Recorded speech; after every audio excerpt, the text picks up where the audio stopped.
Pelaksanaan upacara Karya Ide Betara Turun Kabeh IBTK tahun 2026 di Pura Agung Besakih harus berlangsung dengan sebaik-baiknya, tertib dan penuh hikmat tanpa gangguan.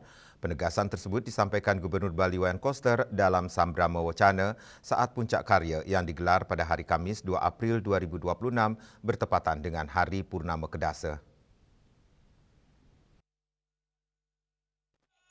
Dalam kesempatan tersebut, Gubernur Koster mengingatkan pentingnya kesiapan menyeluruh dari seluruh pihak, mengingat Pura Agung Besakih merupakan pura terbesar dan paling suci di Bali, yang menjadi pusat persembahyangan umat Hindu dari berbagai daerah.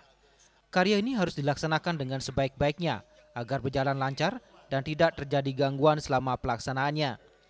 Pemerintah Provinsi Bali, lanjut Koster, telah menyiapkan berbagai langkah strategis guna memastikan kenyamanan umat selama rangkaian karya yang berlangsung selama 21 hari tersebut hingga 23 April 2026. Salah satunya adalah penyediaan fasilitas transportasi khusus bagi lansia, ibu hamil, dan pemedak berkebutuhan khusus dari area parkir menuju lokasi utama persembahyangan. Selain itu, pengaturan jadwal kedatangan umat dari seluruh kabupaten kota di Bali hingga luar daerah seperti Jawa, Sumatera, Kalimantan, Papua, dan Nusa Tenggara juga dilakukan secara ketat. Langkah ini bertujuan untuk menghindari kepadatan berlebih di kawasan suci Besakih. Dalam sambutannya, Koster juga menyoroti keberlanjutan penataan kawasan Besakih yang kini memasuki tahap kedua. Setelah tahap pertama rampung pada 2022 dengan anggaran sekitar 800 miliar rupiah.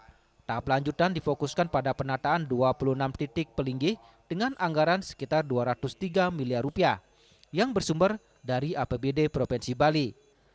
Ia menegaskan bahwa seluruh proses penataan dilakukan dengan menjaga nilai historis, arsitektur, dan keseragaman estetika kawasan.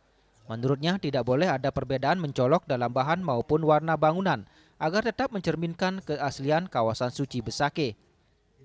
Kemudian akan dilanjutkan tahap ketiga.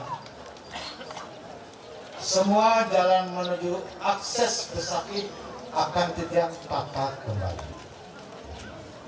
Sekarang dari Kelungkung harus lewat Bukit Jambu, Lekok. Begitu juga dari Belereng ke sana,